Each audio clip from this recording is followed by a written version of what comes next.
Hello friends, welcome to খেল দুনিয়া। আগামীকাল মুম্বাইয়ের বিরুদ্ধে আইএসএল অভিযান শুরু করতে চলেছে মোহনবাগান। তার আগে মোহনবাগানের আইএসএলের যে স্কোয়াড সেটা ঘোষণা করে দিল, অর্থাৎ আইএসএলে কোন কোন প্লেয়ারকে রেজিস্টার্ড করেছে সেটা কিন্তু সামনে চলে এসছে। তো কারা কারা রেজিস্টার্ড হলো তোমাদেরকে একবার প্রথমে জানিয়ে দিই। গোলকিপার পজিশনে রয়েছেন বিশাল কায়েত, ধীরাজ এবং জাহিদ। এছাড়াও ডিফেন্সে রয়েছে Sumit Rathi, Thomas Aldred, Subhasish Bose, Alberto Rodriguez, Dipendu Biswas, Amandeep এবং আশিস রায়। মিডফিল্ড পজিশনে কারা খেলছেন না, মিডফিল্ড পজিশনে রয়েছেন অনিরুদ্ধ থাপা, গ্রেগ স্টুয়ার্ট, মনভীর সিং, অভিষেক সূর্যবংশী, লিস্টন কোলাসো, সাহাল আব্দুল সামাদ, আশিক কুরুনিয়ান, দীপক টাংরি, গ্লেন মার্টিন্স এবং আপুইয়া।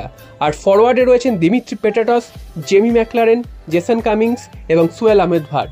তো এই হচ্ছে মোহনবাগানের আইএসএল এর রেজিস্টার্ড স্কোয়াড। তো এই স্কোয়াড নিয়েই মোহনবাগান কিন্তু কালকের প্রথম ম্যাচ খেলতে নামছে মুম্বাইয়ের বিরুদ্ধে। তো ম্যাচটা কোনোভাবেই মোহনবাগানের জন্য সোজা হবে না, কারণ মুম্বাই যথেষ্ট শক্তিশালী দল। যদিও মুম্বাই সে অর্থে এখনও অবধি যে প্রতিযোগিতামূলক ম্যাচ এ মরশুমে সেরকমটা কিন্তু খুব একটা খেলেনি। ডুরান্ড কাপেও তারা খেলেছিল জুনিয়র দল নিয়ে এবং সেখান থেকে হেরে বিদায় নিয়েছিল। তো তাদের জন্য কিন্তু প্রথম কম্পিটিটিভ ম্যাচ এক প্রকার হতে চলেছে কালকের ম্যাচটাই।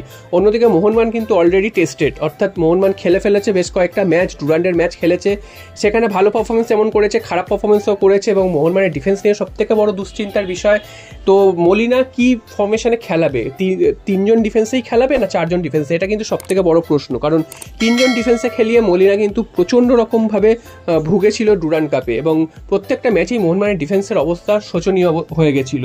তারপর কিন্তু মোহনবাগানের যে ফরওয়ার্ড লাইনরা রয়েছে সেই ফরওয়ার্ড লাইনও কিন্তু জেমি ম্যাকলারেন তিনি তো খেলছেন না, তো ভরসা করতে হবে সেই দিমিত্রি পেটাটস এবং জেসন কামিংসের ওপর। আবার এখানেও একটা সমস্যা রয়েছে, দিমিত্রি পেটাটস এবং গ্রেগ স্টুয়ার্ট তাদের কিন্তু একসাথে নামানো যাবে না, সেখানে একটা সমস্যা রয়েছে। কারণ সে যদি নামায় তাহলে কিন্তু কম্বিনেশনের একটা প্রবলেম হয়ে যাবে এবং জেমি ম্যাকলারেন নামতে পারবেন না। তো সব মিলিয়ে কিন্তু মোহনবাগানকে খুব বুদ্ধি করে কালকের ম্যাচটাকে খেলতে হবে এবং ডিফেন্সেও কিন্তু নজর দিতে হবে, কারণ ডিফেন্স একদম কিন্তু গড়ের মাঠের মতন ফাঁকা হয়ে যাচ্ছে। তো ডিফেন্সটা কিভাবে সাজায় সেটাই কিন্তু সব থেকে দেখার। গোল হয়তো মোহনবাগান পেয়ে যাবে, কারণ মোহনবাগানের যা মিডফিল্ডের স্ট্রেংথ রয়েছে বা অ্যাটাকিং স্ট্রেংথ রয়েছে, তো সেখান থেকে গোল পাওয়াটা কিন্তু খুব একটা চাপের হবে না মোহনবাগানের জন্য।